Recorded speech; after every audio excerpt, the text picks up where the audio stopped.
Si unimos los nombres de Thomas Edison, los hermanos Lumière y Georges Méliès, la mayoría sabe que nos estamos refiriendo a los padres y precursores del cine.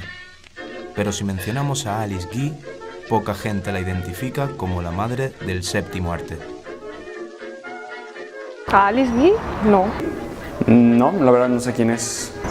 ¿Quién es Alice Guy? A finales del siglo XIX, los hermanos Lumière asombraron al mundo con su cinematógrafo. Sin embargo, para ellos era una herramienta científica y no artística.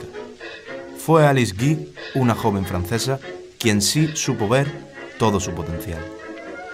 Alice convenció a su jefe Gaumont, dueño de un negocio fotográfico, de contar historias a través del cine. Así fue como filmó la primera película de ficción en 1896, El hada de las coles. Esta obra, de 1 minuto de duración, está considerada como la primera película narrativa de la historia del cine, al menos en términos visuales, además de ser uno de los primeros ejemplos del cine fantástico en el siglo XIX. En 1906 dirigió The Life of Christ, su primera película de larga duración, que incluía algo nunca visto hasta ese momento: más de 300 extras en una única producción. Ese mismo año dirigió El hada de la primavera, una de las primeras películas a color.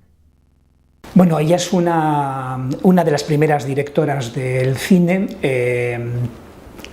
Comienza con los hermanos Lumière, es de la época Lumière, Méliès, desconocida o muy desconocida hasta hace prácticamente 2 décadas, y fue una pionera no solamente porque fuera mujer, sino que directamente una de las primeras directoras de cine. Directora, aquí realmente el término neutro iría mejor. Es una avanzada en cuanto a los recursos cinematográficos y sobre todo en cuanto a la narrativa cinematográfica. Se la pone como la primera directora narrativa de la historia, antes que Méliès. Es precursora. Méliès copia en algunos sentidos lo que ella hizo. Un periplo vital también muy particular, porque trabajó en Francia, trabajó en los Estados Unidos, volvió a Francia, volvió a los Estados Unidos, prácticamente su obra casi desapareció, se ha recuperado no hace demasiado tiempo, y entre otras cosas porque en algunos casos las películas que hizo, entre algunos dicen 1000, otros 600, pero bueno, en cualquier caso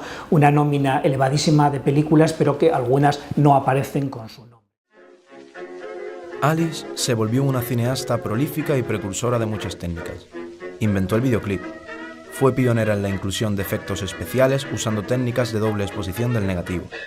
También usaba el gramófono al mismo tiempo que las imágenes y filmaba secuencias en retroceso y a cámara lenta y rápida. Utilizaba además la superposición de imágenes, el retoque, y realizó la primera película protagonizada por afroamericanos, A Fool and His Money, en 1912. Hizo uso sistemático de exteriores, tenía conocimiento del gusto del público y un largo etcétera. Durante su vida, filmó más de 600 películas. Emigró a Nueva York para montar su propio estudio de cine, Solax. Desgraciadamente, su historia no acabó bien. Deprimida por el abandono de su marido, Alice vendió su productora y regresó a Francia. No volvió a filmar. Los libros redujeron sus aportaciones a secretaria y posible amante de Gaumont. Sus películas fueron acreditadas a sus directores de fotografía y el cine terminó por olvidar a una de sus pioneras. Bueno, es un ejemplo más de todas las mujeres a lo largo de la historia que han estado silenciadas. En el caso, por ejemplo, de la historia del arte, tenemos algunos casos muy conocidos en Italia, como Artemisia Gentileschi, cuyo padre Orazio Gentileschi era pintor y muchas de sus obras, de las obras de ella, se atribuyeron a su padre. En España igual, tenemos un caso en Sevilla con las Roldanas, de las cuales muchas de sus obras también se atribuyeron a su padre, a Pedro Roldán, que era un conocido imaginero. Entonces, bueno, el caso de esta directora de cine es simplemente un caso más que nos lleva a la conclusión de que las mujeres han estado silenciadas en sus profesiones durante muchísimos años y que evidentemente esto tiene que cambiar.